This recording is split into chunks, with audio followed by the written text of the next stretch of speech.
Hi, I'm Rick Sanders. Hey everyone, I'm Christine DeMeo, and welcome to Gigging Solo.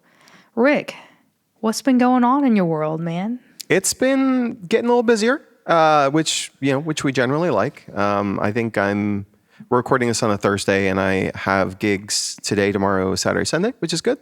Couple retirement community gigs, which is interesting for a weekend. That's an unusual weekend for me, but we're happy when we get them. I've also been deep in the tank. I've been sending you screenshots of my, anonymized screenshots of my spreadsheets, because I'm very proud of my spreadsheets for the booking job, which is almost done in terms of it's a one and done. The season is like 4 months long. Fill this calendar, and we're just about done.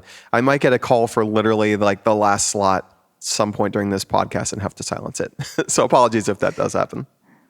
You know, Rick, if I didn't think you were a nerd already, I'm definitely convinced that you're a nerd when you send me shot after shot of your spreadsheets and say, ooh, this is a sexy spreadsheet. I mean, I did tell my mom it belongs in a museum. So, and also you definitely knew I was a nerd, so it's okay. Yeah. What's been going on for you? You know what? Oh, sorry. I admire your spreadsheets. Honestly, I have some spreadsheets of things that I keep track of, such as gig pay and all my different avenues of money coming in. Yeah. So I really enjoy that, because at the end of the year, I get to see how much I made. And thanks to Christian for making me do that. But good night, I'm just not as consistent with it as I'd like to be. And then I always end up having to play catch up and putting all my stuff in. So I want to be on your level someday. So that's all I'm saying with that. So just a tiny bit of the inside baseball on the thing. So basically, I'm trying to fill a calendar, right? And the biggest challenge, I mean, if you've ever tried to put a calendar together for anything or your own, it's just like managing, okay, I floated these days with this venue. I floated, like you're trying to make sure you don't double book yourself. That's embarrassing. And so I'm trying to do the same thing in reverse now. I'm trying to make sure I don't like put two people on the same date. That's just, I've been on the other side of that too. It's pretty embarrassing or frustrating. So I've got like one view that is like the calendar from the perspective of each day in the calendar and who's assigned to it, so I can like not double book people. That also gives me like an overview of like how many days are left. So if I'm curious, like, how choosy I should be getting, et cetera. And I have a separate view, because we're musicians and we're not necessarily, I'm not trying to call anyone out, put anyone on blast here, but when it comes to like getting paperwork from people, this is the herding cats part of the thing. And I was warned in advance it would be. And it's really funny. You. So like I created basically a track, like another tab view that is just a tracker of how long it's been since I nagged someone, so that the cell that counts the days gets steadily redder until it's like, okay, it's been 12 days. It's time to, hey, how's it going? Do you have that paperwork? Hey, it's me again. Yeah. And I will say it's been really funny being on this side of the table, because like that embarrassment when you realize, oh shoot, I forgot to do this thing. Like I'm seeing that everyone's version of this. It's like, oh cool, I get to see your embarrassed face. This is kind of funny actually. Yeah. But it's going pretty well. I mean, it's going better than expected, I think. I mean, the calendar starts in May, and I think we're going to have everything like fully solidified by mid-April, which is way ahead of schedule, because the calendar is like, the goal is to get it like a month ahead of each month that they need. They're going to have the whole calendar a month ahead of the whole series. So that'll be nice. You're probably working with two calendars, right? I assume you got your work calendar that you're filling, and then you're still keeping track of your gigging calendar, correct? Oh, they're not merged together. No, right? I have at least, actually, Okay. I think I have 4 right now. So Gosh, that's a lot. And it's just, I'm using Google Calendar. I'm not sponsored by Google, and I would not take their money. But that's a whole thing for another day. But I do like the fact that you can have multiple calendars. So one calendar is my view of the gigs. This is like where I can put things like how much I was paid, who my contact is, the address, like the notes I have for the gig, so that I don't get lost. This is a whole subtopic, probably. I have one that is the calendar that you see on my website, ricksandersmusic.com/calendar. That is basically a web view of my Google Calendar. So that's nice, because I just throw it on the calendar and poof, it shows up there. I have a third one, which is for my online calendar. It's just the same thing, but for online gigs. So that when I create, if you've ever seen my YouTube, you can see like these little posts where I'm like, this is my online gig calendar. And that's literally just like I clone events into that thing.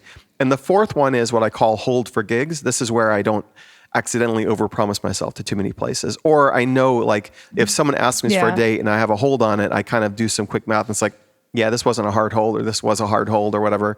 Like if I give someone, okay, here's 5 days you can work with, and it's, I know I'm going to get an answer in 3 weeks, I might start booking over them and then say, by the way, one of those days disappeared. It's a way to kind of nudge them to get going at that point. But it's Yeah. it's workflow. It's just organization. That's good. That's a nice workflow you got there. It's getting to be warmer weather, so I've been riding around in my Jeep with the top off and the doors off, and I've just been loving every minute of that. I know it's not music related. No. It's getting warm enough to go camping again, so I'm getting ready to do some camping in a week or two. I'm also getting closer to having to do, not having to do, I enjoy doing it, going to Key West with the band that I play with. So that means we're going to start playing some gigs together and getting kind of warmed up for our slew of gigs that we've got. And I always enjoy playing with them because Daniel, the drummer that I play with in the Crash Outs, he's in that band. So that's Mayday by Midnight, right? Right. Yeah. So I've been getting my tracksuits ready to go, and I'm getting myself all prepared and ready to look my coolest self in my Adidas tracksuits. And I'm even wearing a little Adidas shirt today, actually. That's funny. It wasn't on purpose. Yeah. Well, it's funny. You showed me a picture of the band. And I don't know. I'll ask for your permission to post that picture in this episode in the YouTube version. But one of the things I thought was interesting is that you actually just have different colored tracksuits to match the aesthetic of whatever venue you're in, which is like that's a cool gimmick. I like that. Yeah, the guys have so many tracksuits. I wouldn't. Jason, I was over at his house before we left for a gig, and he goes, "Want to see all my tracksuits?" And it just opened this closet just full of just different tracksuit colors, and it was very impressive. There's some really cool ones. They got like a black and white pinstriped tracksuit. They have these cool green ones, baby blue. So I have just barely, I guess, touched the surface of my tracksuit closet, basically. I've only got a few. Can I ask about that band, that's actually? Enough. Can I ask about, so you're playing with them for like a week, is that it? Yeah, I play for them for pretty much over a week, yeah. 9 days. Is it just once a year, or are they working with other musicians at other times a year? Like what's the bulk of what they do? Oh, well, they play all kinds of different events all over the state of Arkansas and Little Rock. And they usually, what they do is they bring me on to play Key West with them, because playing 9 days straight of just party music is a lot for one singer to sing. So they have me there to make sure that I can share the load vocally with Jason, and we split the songs up to where he's not just singing for 4 hours straight 9 days in a row. So I do that with them every year, but I also play some of these bigger like weddings and corporate events with them here in Arkansas, and I do some of the bigger casinos with them when they travel, just to, like I said, to break it up a little bit and offer kind of a different package. They can, let's just face it, they do a lot of songs and they do not need me, but having me in the band is it just opens up the repertoire even more, because now we can do all the fun girl songs and the stuff that they maybe normally don't do, like Party in the USA and Pink Pony Club, so I'm happy to be there and to play and just get to hang out with everybody. Well, that's cool. I'm just always curious about that with having not worked in a professional band in that kind of way before, like how they think about them. A lot of bigger bands do how kind of have moving parts, honestly, more people can drop in and drop out. I actually do. I'm kind of an apprentice in a gigging, like an entertainment company here nearby Burlingame. This guy, Gig XFRS, he's been booking bands for like 60 years or something like that. So I'm just learning. I mean, it's part of how I had the confidence to do the thing with the nearby brewing company. And he does representation for a Montreal-based band that is like I don't know, like they're like an omni tribute act or something like that, where costumes is a huge part of what they do. So they do like little mashup sets or like cross-faded sets of songs where they're constantly costume changing. They have like 7 singers on stage. And it's really interesting to see like how many people they need to have in the band in order to reliably say yes to gigs. And they travel all over the world, and it's for what they do. Yeah. I'm on call, I guess you could say. There's a band here that was put together by basically an old meteorologist here in Arkansas. He also plays piano. He's really talented, and he does this no child hungry event in Arkansas. And he needed a band to put together to start hosting, basically to do the music for the event and also to be the backing band for bigger artists, so that we could pull in bigger artists and say, hey, listen, all you gotta do is show up and we'll know your music. And so the fact that I was selected for that, they hire me usually to play acoustic guitar and background vocals. And so I get to just hang out and do what I really enjoy doing, which is playing some rhythm guitar. Yeah. But when they call me, they give me the dates and they send me the music almost immediately. And I've gotten actually to play for some pretty popular acts. You probably don't know, but do you know Justin Moore? I think you've told me about, but otherwise I wouldn't know. He's a pretty popular country singer. Yeah. And he was one of the acts that they pulled in. And so I got to be his guitar player for the night.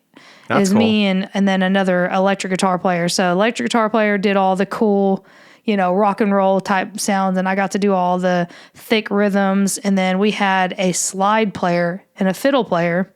I'm telling you, it's a full-on country band. So it was really cool getting to play for people like him. And then also, who was it?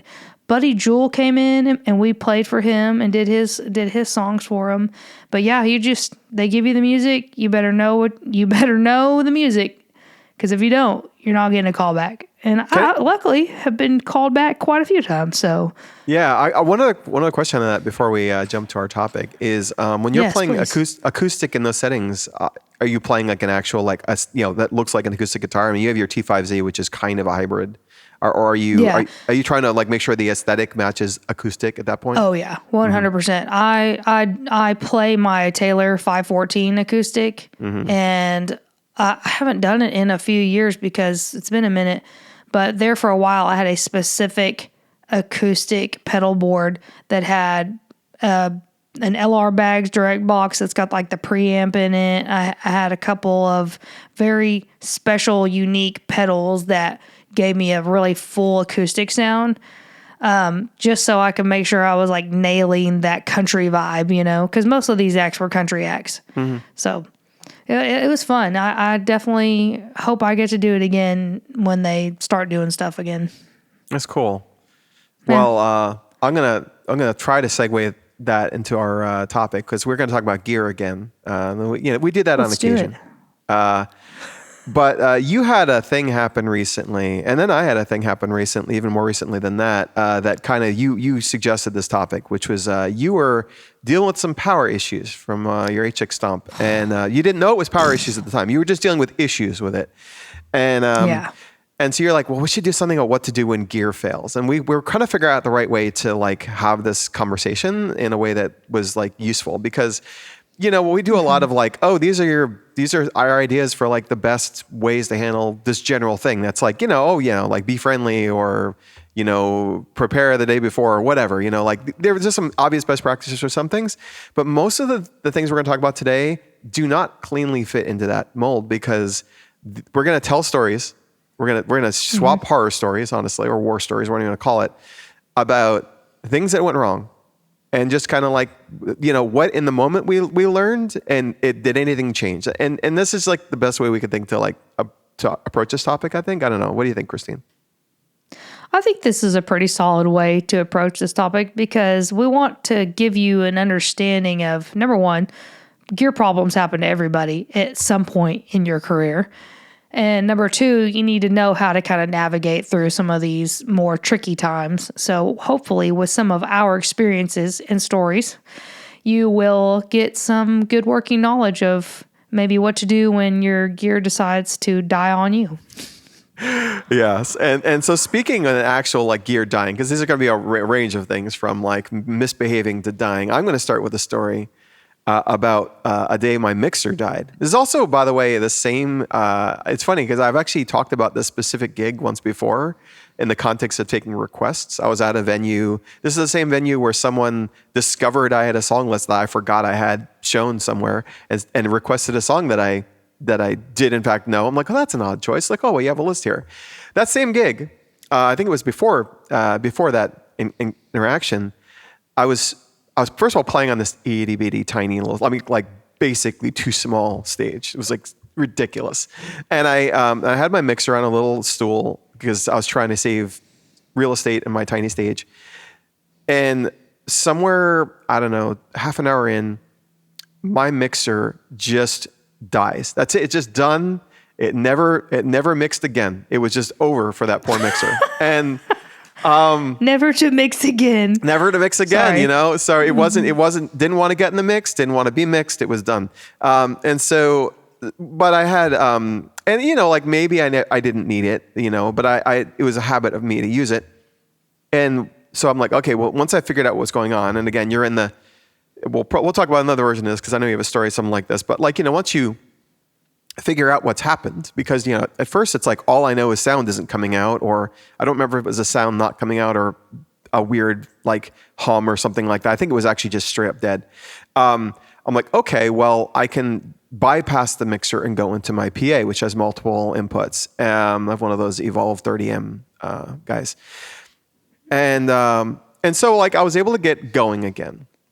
But then there was a secondary problem, which was my, so I was using a loopy ABY switcher for so basically if you ever see me loop, I have one microphone, and that one microphone is alternately the loop mic or the singing microphone. You know, I just can toggle. And the toggler I had was a hardware toggler from Loopy. It's an Australian company. And I remember a note, and I don't know why, I was lucky I remembered this honestly, because it hadn't been really relevant for a while, that if you have phantom power on that channel, it will make a horrific popping noise whenever I mean horrific, like it's pretty loud, it's pretty obnoxious. So like you're switching on the microphone to record and you hear a sound like real loud. And that was the day I learned that my PA that has phantom power and there's no way to turn it off. Like there's no setting for it, there's no option for it at all. Like it is just on. So, you know, I'm there trying to, getting requests for songs. The same thing happened the same day. And I'm like, in my mind, I'm like live editing my loop arrangements. If I was going to use my microphone to loop, I found any way not to, because it was unusable. Basically, I had to pivot my entire show around this new limitation, basically. Yeah. So it was very... It was definitely uncomfortable. I would say that. I mean, wow. I did get. So you didn't do any looping? Well, no, sorry, I was taking that all in. Sorry, I did all the looping, but I did not loop to the microphone specifically. So no hand percussion, no harmonies, you know, no backup vocals or anything like that. Or no harmonies as recorded. I use a harmony pedal for most things. So like I had to kind of like, as I got a request, I had to think of the song, look at the arrangement, and figure out, now what? You know, like what can I and what can't I do, or what should and shouldn't I do? You did the right thing. Yeah. That's exactly what you're supposed to do. I'm going to chime in on your thing. When gear fails, my number one piece of advice is going to be, don't panic. Yep. Number one, keep your cool. Do not panic. If you start to get frazzled, you're not going to be able to figure out what's going on. It's just going, I don't know if anybody else is the same way, but I know that when I start to panic, then I'm not going to be able to figure out what I need to do, because I'm just going to be too frazzled to think clearly. So if you can tell yourself, hey, listen, I love my job, but we're not saving lives here. It's okay. That's good. I just like need that. to take it. I mean, truly, we're not saving lives here. I'm going to take a deep breath. I'm going to take a second. I'm going to first engage my audience and say, hey, everyone, I'm sorry. we have a few gremlins in the system right here. So give me just a few seconds and I'm going to try and get this handled for us so we can move on. Just so they can sense that, hey, it's all right. The show is going to go on. Everything's going to be okay. And then exactly what you did is exactly what you're supposed to do. You either say, what do I need to take out of this scenario in order to keep going and finish this set? Or B, how can I work around whatever the problem is until I can take a minute on my next break and get this situation handled? Absolutely. Also, so you're saying that in your many years of doing this, you've never used your guitar neck as a splint, and you've never used your rock and roller cart as a makeshift gurney or anything like that? Okay. I can honestly say that I have not used those devices for any life-saving activities. So, got it. Yeah. No, that's true. I mean, and that is a big part of it. I mean, I think in the moment, I was obviously I guess this is always true of any story in the past. I was newer then. And, there's definitely a discomfort with, okay, I'm here to entertain. What am I going to do? And so the first thing you have to do is honestly lower your blood pressure so you can actually think clearly. I will say after the gig, one of the things that I kind of took away from that was this kind of idea of, if I have gear that interacts with things, just to understand the ecosystem. Like when Phantom Power became relevant, the fact that I didn't know anything about the Phantom Power on my PA, not so surprising, but I'm like, I should understand this. So I started looking at my other speakers and said, okay, do you have Phantom Power? And I tried to understand that, my gear. I used it as an excuse to kind of go a little deeper into some manuals on some things. So I knew that interaction better. And then also, I did end up obviously replacing the mixer at the time. Actually, it's funny, the replacement mixer is down here right now being used for the podcast because I don't use a mixer on shows anymore. Nice. But it was definitely it was uncomfortable in the moment. And yeah, like I said, sometimes you just gotta not panic and, the show must go on. And I will say that there's many ways in that gig was actually kind of a bit of an abject failure. I mean, I was doing it as a try before you buy, kind of hopefully getting more work paid from that spot.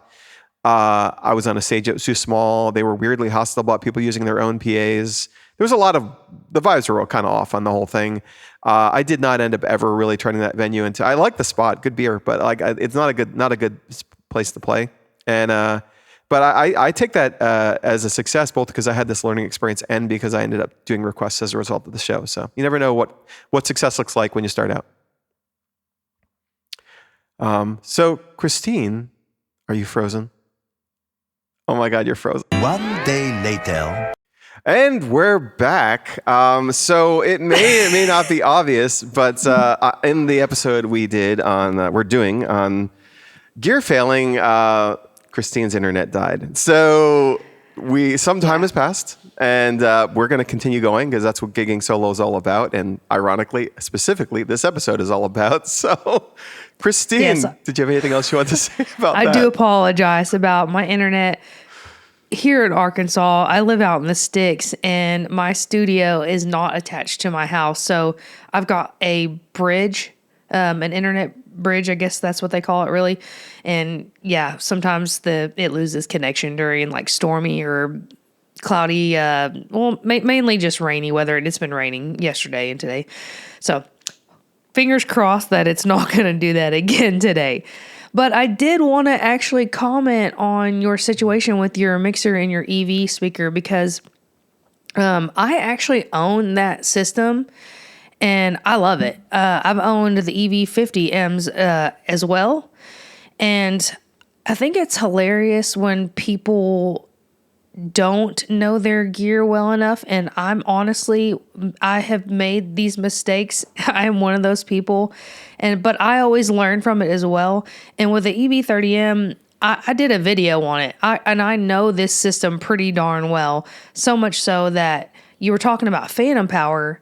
And I used to run my EV30M with a LR Bags Direct Box. And I don't know if you're familiar with those or not, but they are awesome direct boxes for acoustic guitars. They have a preamp inside of them. I mean, you can get a lot of really great tone shaping from it. And basically, long story short, it requires 48 volt phantom power.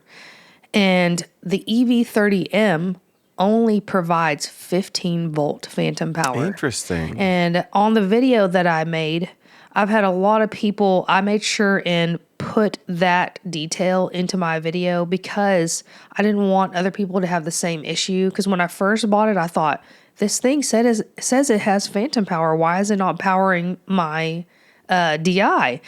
And then when I looked into it, I did a bunch of research and I realized, oh, okay, this thing only does 15 volt phantom power. So that led me on a whole other journey of, for a while, I was powering my DI with like a battery that had an adapter that hooked to my power source. But then eventually I swapped over to a active DI that only needs 15 volts of phantom power.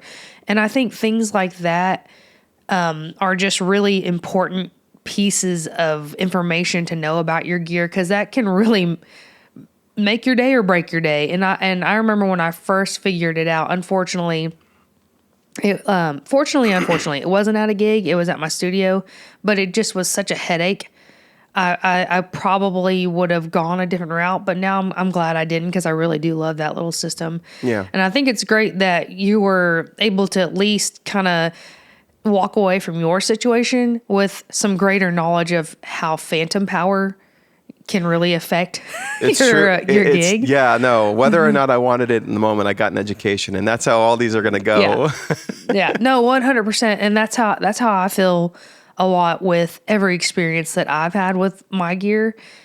Speaking of experiences with my gear And power. I also had an issue with just here recently, my HX Stomp. And I was at a gig and I just started realizing that some of my tones seemed like they were fading. They weren't coming in as strong. It just seemed like it was almost as if the juice was running out of the stomp. And I didn't realize it at first, and I just thought, what is going on here at my gig? And I kept having to power the HX Stomp off in the middle of my gig. Just to get through this gig, I would have to do it almost every other song, it felt like. And I just remained calm and kept going on because I didn't have any other options at the point. You know, this was what I was having to do to get through this gig. But oh my gosh, after that whole situation, I think I spoke with you and I thought, I should be getting enough power on this thing. It wasn't a problem before with because I did a swap from my green HX Stomp, or my black one, to my green one. And I really wasn't having that many issues with my black one. And now when I switched to the green one, though, I was giving the HX Stomp more commands. Like it was having to do MIDI control from the 600 to the Stomp. And basically, it was just, I think I was giving it more commands than the old one. And so it was requiring more power. And I didn't think about it when I swapped it out. And so I spent the day just researching on Google, and I know you're going to hate this, Rick, and don't be mad at me, but I got on an AI source and I was chatting with this AI source, and hilariously, this has happened a few times. I've had to argue with AI because it was trying to tell me, oh no, that should be enough power, blah, blah, blah. And I was like, you're wrong. You're absolutely wrong. So I figured out that basically my HX Stomp and my 600 being plugged into the same power brick, my power brick cannot, those two things are just so power hungry, and I'm sure you understand that. So they just can't run off the same power brick. It was not going to happen. So I ended up being able to use, I have a Pod Go as well. I actually can use that with my HX Stomp, and that's what I'm using right now. And the RC600 is being powered through the power brick. So all that happened, very frustrating, but it also was a very quick reminder to me that whenever you add new gear, you always need to check the voltage, the milliamps that are necessary for your piece of gear to operate. And I usually do that but I didn't do it this time. I mean, in fairness to you, so it's funny, like the reason that the conversation, why I was even like in that part of Google or whatever, trying to figure out how to power an HX Stomp and an RC600 was because I'm building another board, and I knew that you had these two pieces of gear on it. So I was asking what you use, and then I was starting to like dig into it because honestly, I will say voltage gives me anxiety. I don't know, like that whole part of the math. I think it's because it feels like the stakes are high. I'm probably like, I don't want to brick any of my fry gear. my gear. Yeah. By the way, I just want to call out, I appreciate that you're repping the Seafoam Green HX Stomp shirt today. Is that the right color-ish, right? Yeah, it's the exact color of the HX Stomp I have. But yeah, no, and as I say, in fairness to you, the HX Stomp is a little more difficult than many things to power because its power needs are such. It comes with, I believe, like an adapter, so it can actually take multiple, an inverter. Yeah, so it can take multiple inputs. Yeah. In order to work, so it's very. It's not a trivial piece of. It's not like just some random pedal you plug in and it's okay. This matches that, done. It's a little more hungry than the average thing, but yeah, it's a very important part of the equation. I'm curious in the moment though on the gig, did it like when you had to restart it every couple songs? Did it ever completely quit during a song? Yes, actually, it did. It would quit producing sound. And my black one did that here and there. And so, but not near the amount that the Seafoam Green was. Mm-hmm. And that's just odd to me because I'm trying to think. I'm pretty sure I was doing close to the same amount of commands on the Seafoam Green or the black one as I was the Seafoam Green one. And it's odd that the Seafoam Green one was just like, nope, you're not giving me enough power for all this. I'm not doing it, And the black one was like, well, I'm going to try. So it's just, it's funny how things like that affect different pieces of gear. But I can tell you this, my power brick is completely, I know everything about that dang power brick now, and I know exactly how much everything is getting, every device.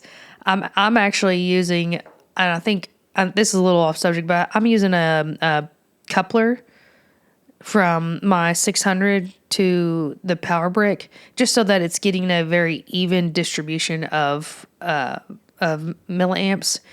So I've got it plugged into the 600, and then it's got the two prongs coming out. Yep. And then it's plugged into a 500 milliamp and another 500 milliamp. So it's getting consistent, clean power. And with that power brick, these are things that you learn when your gear fails. So it's not totally a terrible thing when your gear does fail. Yeah. You get to learn about your gear even more, and that way you're hopefully good to go for a long time. But that power brick distributes power throughout the brick. If let's say you have a pedal that requires more power and you've got it plugged into let's say it requires 400 and you've only got it plugged into a 200, it'll actually send the rest of that power over to that input. But yeah. So I learned a lot about my gear. And I learned, I mean, it's cool we have these conversations because I got to learn a lot about it too. Because I'm just staring at the edge of that cliff. I finally got the last pieces of the pedal board actually between the interruption in this podcast. Within that time, I got the last little piece of the pedal board. So next week I know what I'm doing, and so I'll be diving into this, and I might be picking your brain some more. All right, so I have another gear failure thing to share, and this is very recent. This is actually, I think, a week ago today. So very recent. I was, nice. And this is actually about the live stream piece actually. So I have the, at your recommendation, the AMS44. It's an audio interface that lets me put the sound directly from, well, whatever, in this case, my RC600, which is my mixer. And today I don't use a mixer. I use the RC600 as a mixer, and I have put that directly into my phone. And I have, as you know, or if anyone's watching my stream, because literally last night, freaking phone died again.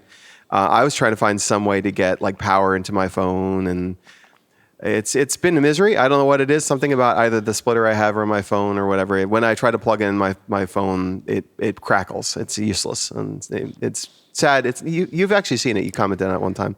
But basically, Oh yeah, that's right. I yeah. did. But that same gig, when I was messing around with this, I like tried to plug in the splitter. So this is the thing. I changed something, and an unrelated thing failed. Right. So the bane of debugging: you change a thing, and the thing you change isn't the problem you're having. Basically, what happened is I would start the show, right? I've got an in-person audience. I've got one table in particular is quite engaged and like they're tipping me and making like requests. And I'm just like brains booting up on the beginning of the show mode. Meanwhile, I start playing. This is after I unplugged, I gave up on the power source for my phone while I'm streaming. And my chat's telling me no sound, like literally a minute and a half into a song, no sound. And I'm like, oh my God. So what happened was, so what I later figured out was that there's a toggle on the interface that can either be for music mode or streaming mode. Yeah, I've done that before. Yeah, and I hit it by accident, right? Yeah. So I learned a couple things from this. We'll get to that. But in the moment I'm performing, I've got a live in-person audience, and I had to make a decision. I had to figure out how to resolve this problem without ruining the experience for the in-person audience, right? Like, and this is I like to. Are you familiar with the concept of triage? No, tell me, Rick. So triage, it's a medical term, but it's also used in tech. So I came from tech, basically, because a lot of times if you're trying to solve a bug, job one is make sure that the system is like functional, that the gig, in this case, the gig is alive. In the medical terms, you want to do the thing that's going to cause the patient to be alive. Like putting a tourniquet on someone, very, very bad long-term effects, but sometimes it's what you got to do to keep someone alive, right? Like it's about like, how do you keep the thing going? And that's triage, basically. So I had to decide in the moment, okay, well, this sucks that my live stream is having this experience, and I feel bad about that, but I'm also paid by the venue to play for an in-person show.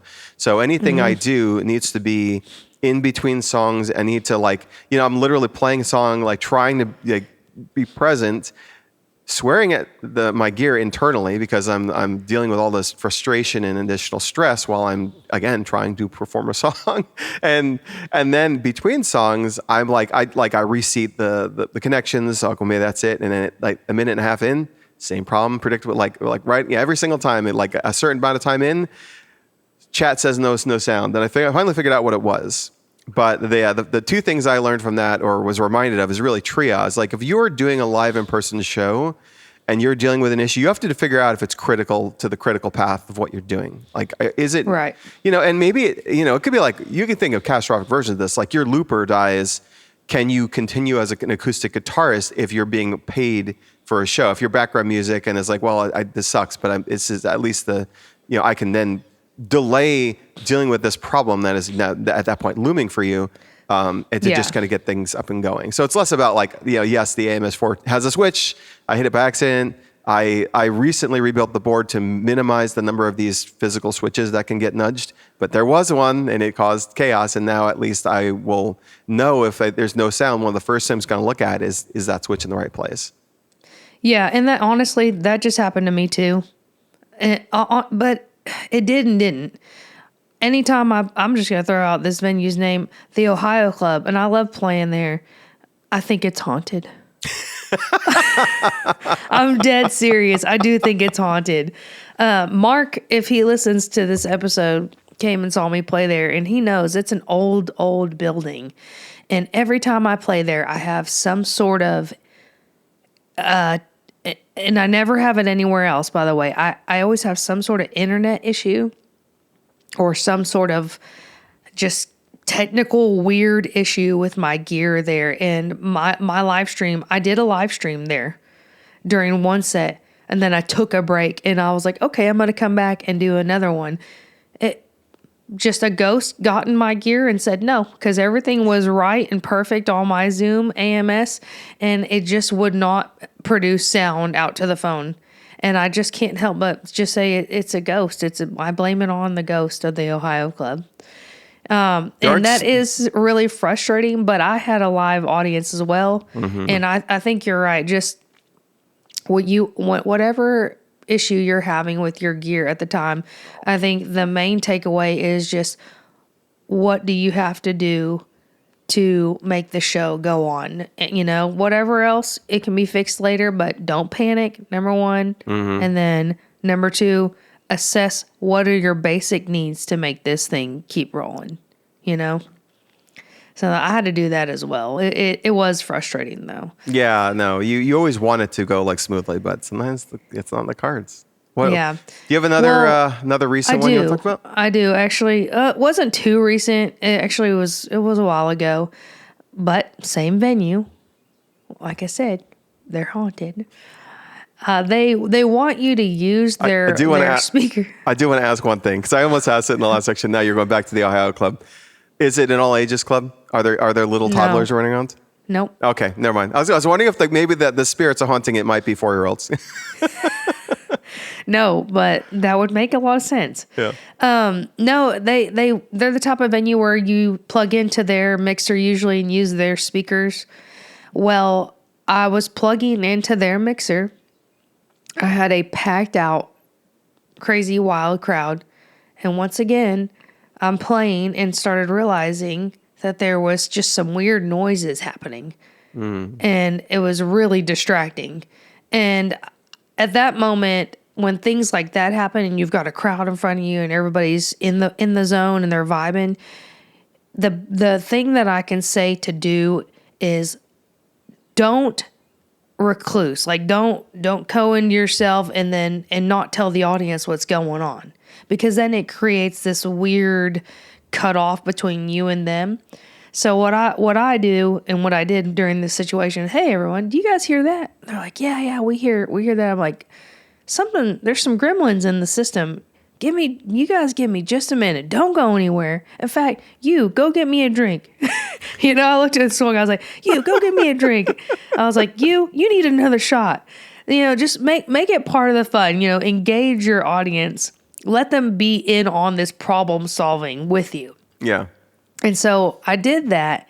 And then I took a second and I looked over at the mixer and I was like, gosh, I'm not familiar with this thing, but it felt like another power issue. I was like, something's not right on this. And so this is another thing of why I always say, for real, keep your cool. Don't panic. We're not saving lives. Nobody's going to die if you're just not pumping out songs, Take a second, take a deep breath. And I was like, okay, you know what? I'm going to look this thing up on Google real fast. I'm going to check a couple of things and see if there's just somebody because many musicians use this mixer. Settings get touched and moved and stuff all the time. So I went ahead, looked it up on Google. It took me maybe max 10 minutes to get this resolved. And with a packed full house of people just staring me down. Yep. And I was able to just look it up. Okay, blah, blah, blah. And then I got it fixed. Plugged in, strummed my guitar. Everybody, yeah, they're cheering. You did it. And so we kind of solved the problem together. They were in on what was happening. Yeah. And so it just created more of a bond for us.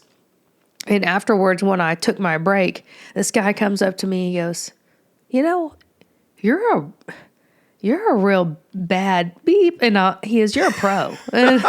and I'm censoring myself there for all of you out. And I was like, oh, thanks, man. I thought he was talking about me playing. He goes, I think you're great as a player. I'm talking about your troubleshooting. He goes, you had people just waiting for you to play and you were able to keep your cool and get that solved. You're a pro. You've been doing this a while. And I thought, he knows I'm old. So no, but it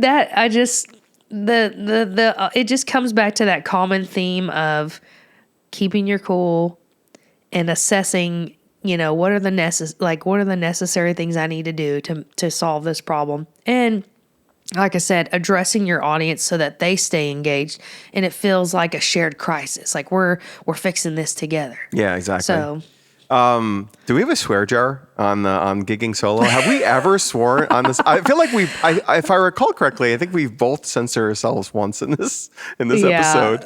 I don't think we've ever sworn in this episode on this podcast. Have we? Gear fixes pretty much require some sort of profanity usually, I mean.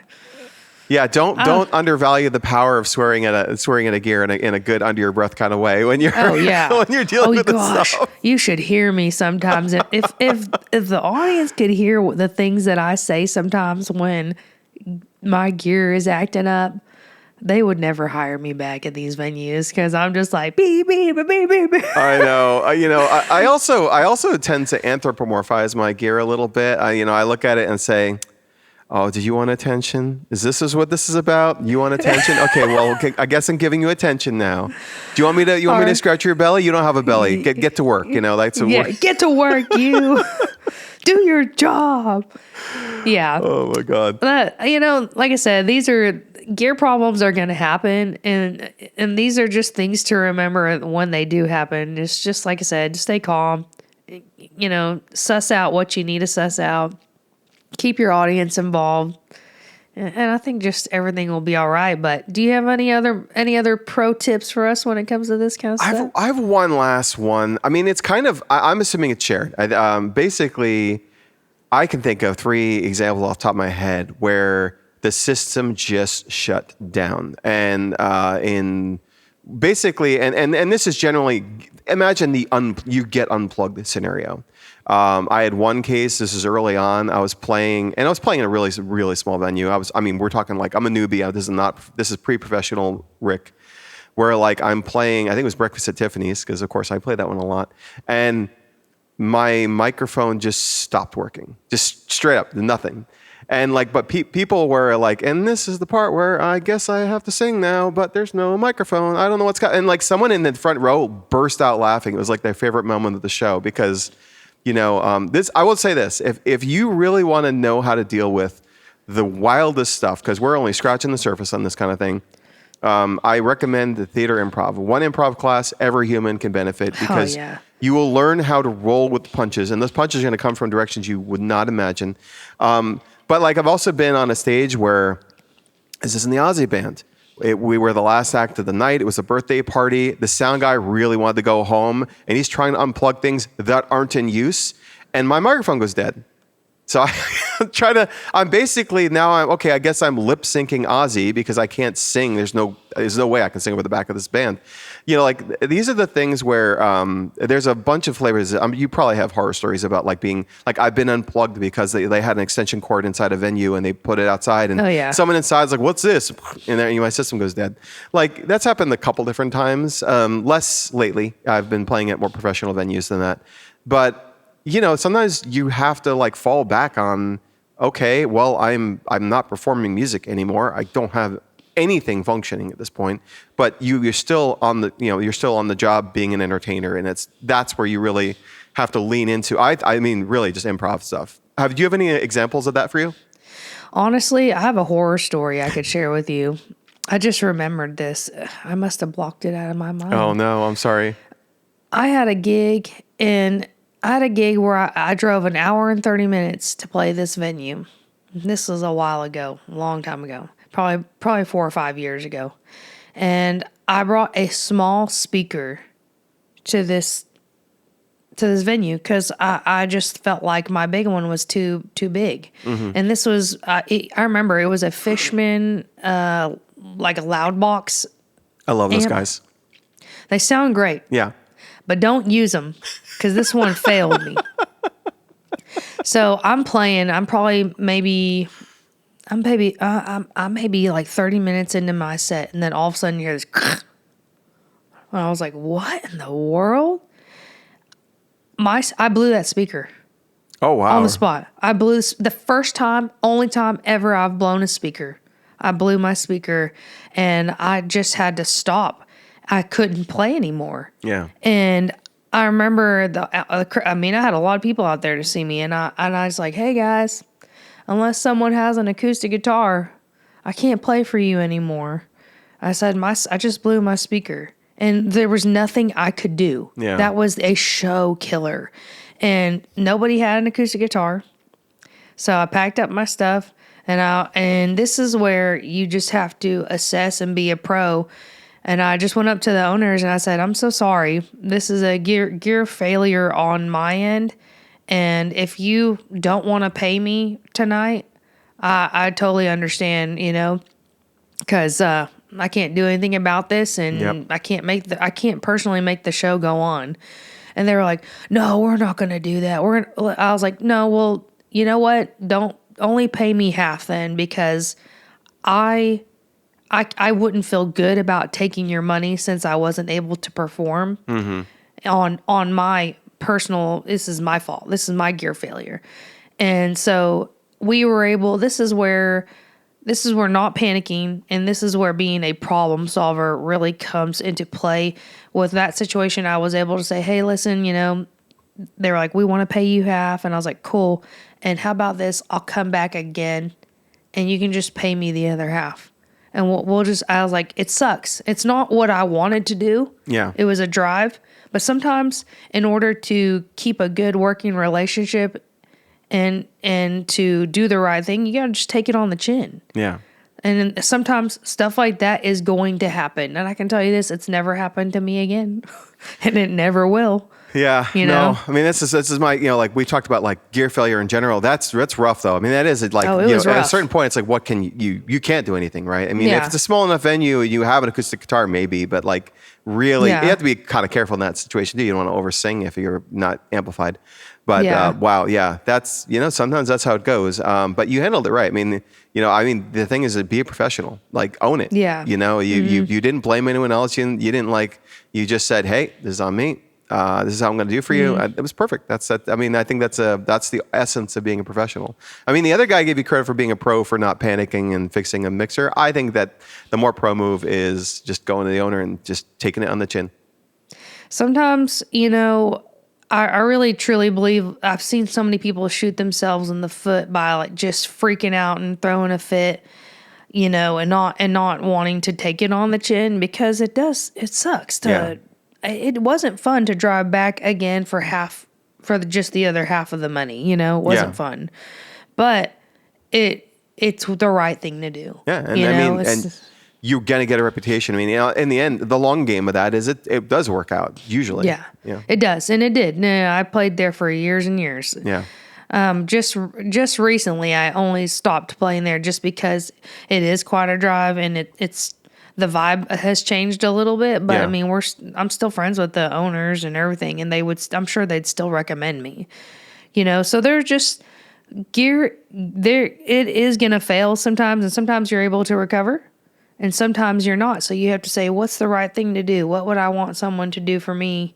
And you just, like I said, got to take it on the chin and be a pro and, do the right thing. Yeah. Well, I think that's a fun little trip down Nightmare Lane. No, it was awful. It's terrible. I would never want that to happen again, ever, ever. Oh ever. my God. But anyway, I mean, to the topic though, I do think that this is, like I said, anything that's going to happen. Like we gave you some examples. You're going to have your own examples, but like it's really don't panic. Triage. Be professional. I think that's it. Carl, you probably summarize like our points in mostly that. I know a lot of people would say, "Oh, well, you should have had backups." No, I'm sorry. I can tell you this: the majority of musicians I know, I would say 90%, are not traveling with a backup PA all the time. You know what I've got? I've got strings as a backup. I usually have an extra mic. I usually have extra cables because those go out. But I'm not traveling around with 2 guitars and 2 PA systems and 2 looper boards in my car all the time just to make sure I'm investing in pieces of gear that I can put my faith in. And I think the majority of people are doing that.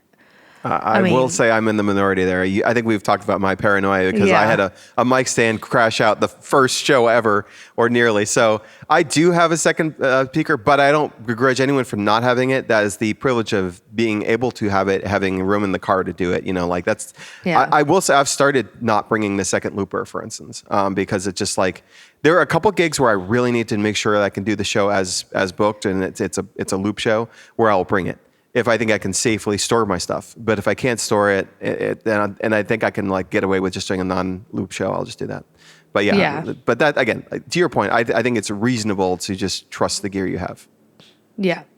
Like I said, I know I travel with pros that don't have backup PAs and things like that all the time. I think the smart thing would be to keep some of those things that do go out kind of easily, which can be like microphones and cables Yep. and strings. You break a string and batteries. So that's just my personal opinion, and I feel okay about it. Like I said, I've had one failure out of probably 15 or more years of playing where I just could not do the gig at all. Yeah. So That's a good rate right there. You take yeah, that I one. think it's pretty good. Yeah. Well, I don't really have any other horror stories that I'd like to share today. I'm scarred enough from that one, and no more advice. I'm tapped out. I mean, I would share more, but I don't want to further scar you. So we're going to probably call that one around there. Also, we have no sense of time anymore because this was a 2 recording session podcast, but hopefully we pulled it Yep. together. I think we did all right. Yeah. I think they're gonna enjoy listening to some of our woes and some of our advice. But if you enjoyed this episode, please don't forget to like and subscribe. Find us on Facebook. Find us on Instagram. Find us on YouTube. If you like listening and watching, you can see some of our funny facial expressions and the outfit changes that happened today's Today's/yesterday's episode. yeah, exactly. But we appreciate you guys tuning in, and we hope you have a great rest of the week. Yeah, and if you're listening to us on the audio podcast platforms, please do leave a nice review. We appreciate that. And Yes. and also on any of the platforms, if you or on the social medias, if you have an idea for a topic, we have definitely taken advantage of that and done episodes based on listener comments. So with that, I think we're good to go, Christine. I think we are too. I just want to real quick, sorry, add to that. If you do leave a review and you're cool with us giving you a shout out, we're more than happy to do that. So just keep that in mind, guys. Absolutely. All right, man. Well, I guess we're calling it, and we'll see you all later. All right. You take care, everyone. Take care. Cheers. See ya.